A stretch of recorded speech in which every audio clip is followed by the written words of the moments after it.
Hello student and welcome to my YouTube channel learn with Priya. So हमने इससे पहले की क्लास में देखा कि अगर हमको किसी कंपनी में मेंबरशिप लेना होता है तो क्या क्या तरीके हैं, किस तरीके से हम मेंबरशिप ले सकते हैं कंपनी में।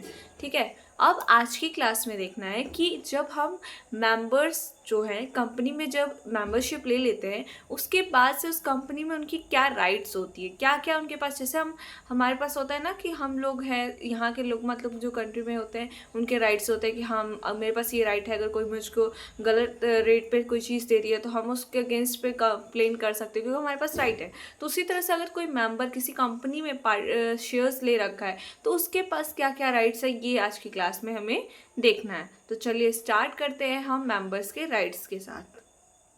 मेंबर्स के राइट्स को देखने से पहले हम उनके मीनिंग्स को जानेंगे कि मीनिंग क्या होता है। When a person become a member, जब कोई भी पर्सन किसी कंपनी का मेंबर बनता है। मेंबर कौन? Share holder. जो शेयर्स परचेस करते हैं उसे शेयर होल्डर बोलते हैं। शेयर होल्डर क्या होते हैं? मेंबर होते हैं। तो जब कोई भी पर्सन किसी भी कंपनी का क्या बनता है? शेयर होल्डर या मेंबर बनता है, ही गेट सर्टेन राइट, उसके पास कुछ राइट्स उसको मिलती है, उसके पास कुछ राइट्स आती है। कब? जब वो किसी भी कंपनी का शेयर्स लेता है।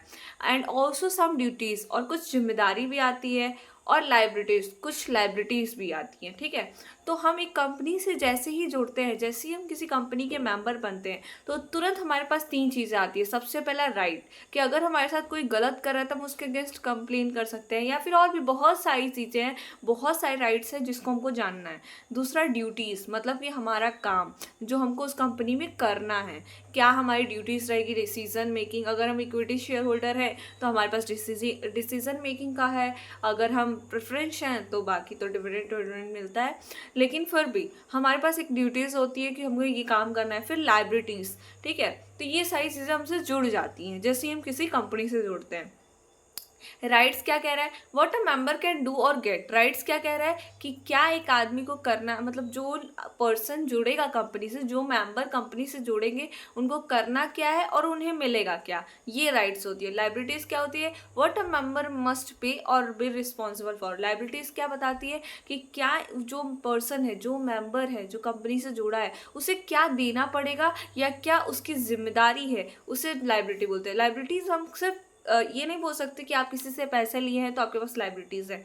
लाइबिलिटीज़ का मतलब ये भी होता है कि जब आपने किसी से कहा कि मैं ये काम कर दूंगा तो वो चीज़ आपके ऊपर लाइबिलिटी है कि ये मेरे ऊपर उधार है कि मुझे ये चीज़ करनी पड़ेगी।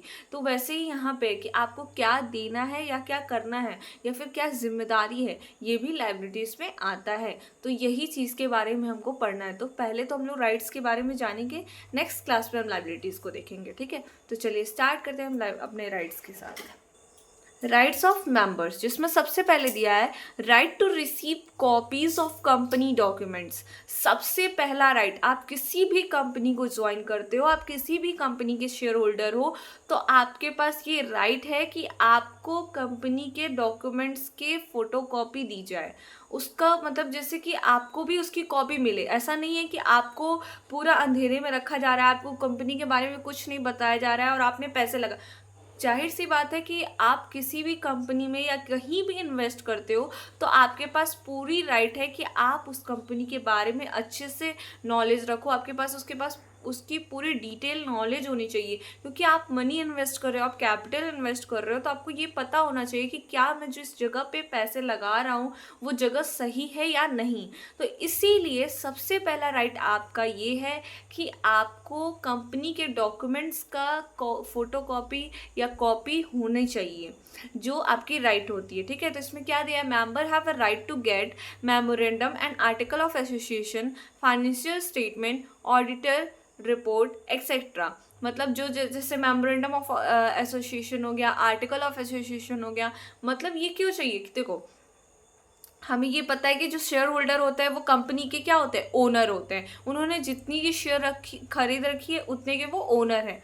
तो जो ओनर होगा, जो कंपनी का मालिक होगा, उसको इतना तो पता होना चाहिए ना कि हमारी कंपनी किस लिए बनी है, उसकी क्या ड्यूटीज़ हैं, वो किस तरह से काम करती है, कैसे वो स्मूथली रन करती है। ये सारे इन्फॉर्मेशन अगर एक ओनर को नहीं पता होंगे तो वो कंपनी के डिसीजंस कैसे लेगा, कंपनी में वोट कैसे करेगा, वो डिसाइड कैसे करेगा कि हमें क्या करना चाहिए।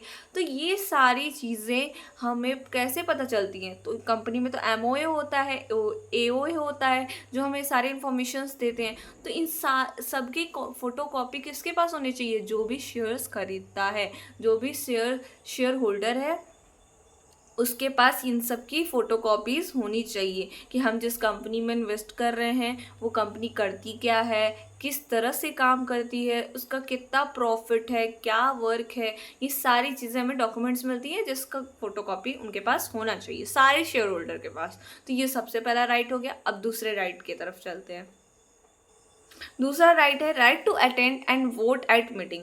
हमारे पास राइट है कि हम अटेंड करें, क्या मीटिंग्स अटेंड करें और वहाँ पे वोट करें। Member can attend general meeting of the company. जो भी शेयर होल्डर है वो जनरल मीटिंग्स अटेंड करते हैं। जनरल मीटिंग्स पता है क्या होता है? जैसे जब कंपनी हमारी बनती है तो देखो हमारी कंपनी में, क्योंकि पब्लिक कंपनी में क्या होता है कि पैसे चाहिए होते हैं, ठीक है, कंपनी में पैसे इन्वेस्ट करवाना, तो हम कितने सारे लोगों को, unlimited person can apply for shares in company.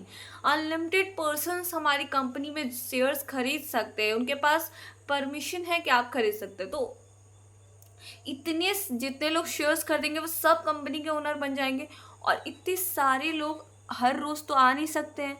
तो एक जनरल मीटिंग रखी जाती है जिसमें कभी कभी मतलब कुछ बहुत इंपॉर्टेंट डिसीजंस होते हैं जो बोर्ड ऑफ डायरेक्टर्स नहीं ले पाते, इसलिए बोर्ड ऑफ डायरेक्टर को रखा जाता है कि वो क्या करते हैं, मैनेजमेंट का काम करते हैं। पर कुछ क्रूशियल डिसीजंस होते हैं जिसमें हमको मेंबर्स की ज़रूरत पड़ती है और यही जनरल मीटिंग रखा जाता है। कभी कभी मतलब कभी ऐसे टाइम पे रखा जाता है और उनको उसमें बुलाया जाता है।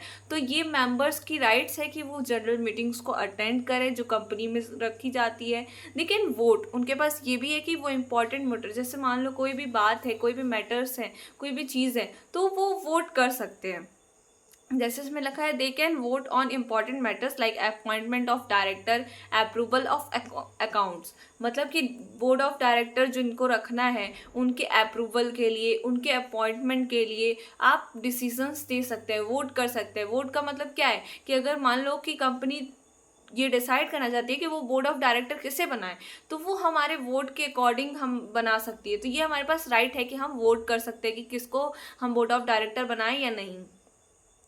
तो ये हमारे पास राइट है कि हम पहले तो जनरल मीटिंग अटेंड करें, क्योंकि कंपनी की सारी डिसीजंस उसमें ली जाती हैं, तो इसलिए हमें वो अटेंड करना इंपॉर्टेंट होता है और ये हमारा राइट भी है। कोई नहीं कह सकता कि आपको जनरल मीटिंग नहीं अटेंड करना है। क्यों? क्योंकि अगर आपने शेयर्स खरीद रखा है तो आपके पास राइट है कि आप जनरल मीटिंग अटेंड करेंगे, आप वोट करेंगे, आप डिसीजंस लेंगे। ठीक है, अब हम आते हैं थर्ड पॉइंट पे। थर्ड कहता है कि राइट टू रिसीव डिविडेंड। हमारे पास राइट है कि हम रिसीव क्या कर सकते हैं, dividend. When the company earn profit and declare dividend, member have right to receive it according to their share holding. मतलब कि जब भी कंपनी को प्रॉफिट अर्न होता है तो उनको डिविडेंड डिक्लेयर कर दिया जाता है। किन के लिए? मेंबर्स के लिए। और उनके पास राइट है कि वो अपने डिविडेंड्स को क्या करे, रिसीव करे according to their share holding. अपने शेयर होल्डिंग मतलब जितनी की उन्होंने शेयर खरीद रखी है उतने के अकॉर्डिंग। और अब दूसरा है right to transfer share. A member can sell or transfer his share to another person except in some private companies where there are restriction। देखो, अगर किसी कोई एग्जिस्टिंग मेंबर या एग्जिस्टिंग शेयर होल्डर बोल सकते हैं जो ऑलरेडी किसी कंपनी में शेयर्स खरीद रखा है, और अगर वो चाहता है कि वो अपने शेयर्स किसी और को दे दे या किसी और को सेल कर दे, तो वो कर सकता है। उसके पास इतना राइट है कि वो अपना शेयर सेल कर सकता है।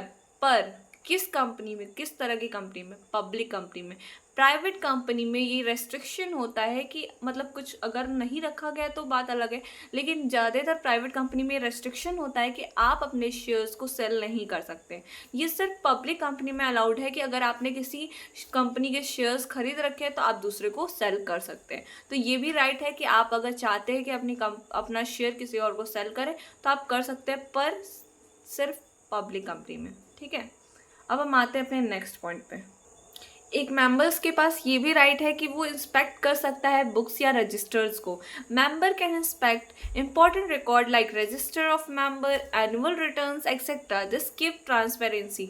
मतलब कि अगर मेंबर्स चाहते हैं कि वो रजिस्टर देख सके, रजिस्टर ऑफ मेंबर्स को मतलब चेक करना चाहते हो या फिर एनुअल रिटर्न्स को देखना चाहते हो तो वो देख सकते हैं, क्योंकि ये ट्रांसपेरेंसी का मतलब ये है कि कुछ भी अगर गलत है तो वो चीज़ नहीं छुपेगी, वो सारी चीज़ें उनके सामने रहेगी कि हाँ ऐसे ऐसे मेरी कंपनी में वर्क हो रहा है, इतने सारे लोग हैं।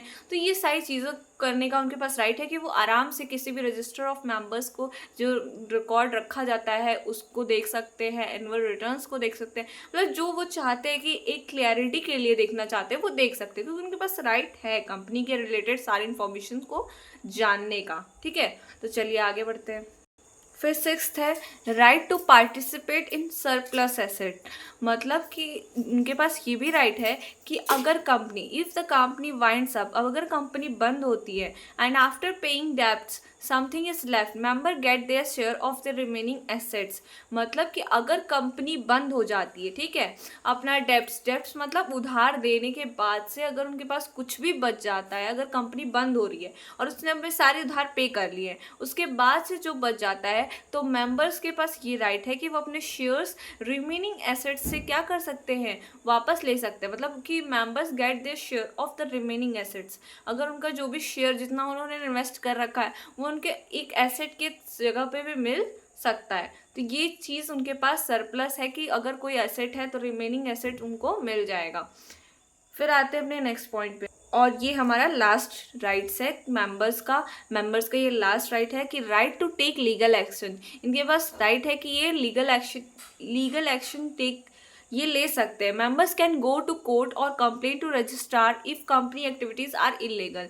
मतलब कि इनके पास मेंबर्स के पास ये भी राइट होता है कि अगर वो जिस कंपनी में शेयर ले रखे हैं वो कंपनी इलीगल वर्क करती है या इलीगल है, तो उनके पास इतना राइट है कि वो कोर्ट में जाकर या रजिस्ट्रार ऑफ कंपनी के पास जाकर कंप्लेन कर सकते हैं कि जो कंपनी है ये गलत काम करती है, ये मतलब इलीगल वर्क करती है उनके अगेंस्ट, कंपनी के अगेंस्ट एंड और अगेंस्ट मेंबर इंटरेस्ट। और मेंबर्स के अब मतलब जैसे कि मान लो कोई कंपनी है वो कोई गलत काम कर रही है, इलीगल वर्क कर रही है, तो वो लीगल एक्शन ले सकते हैं, वो मेंबर ही क्यों ना हो उस कंपनी के, पर वो जाके रजिस्ट्रार ऑफ कंपनी में जाकर या फिर कंप्लेन कर सकते हैं कोर्ट में। ठीक है, किसके खिलाफ? कंपनी के खिलाफ।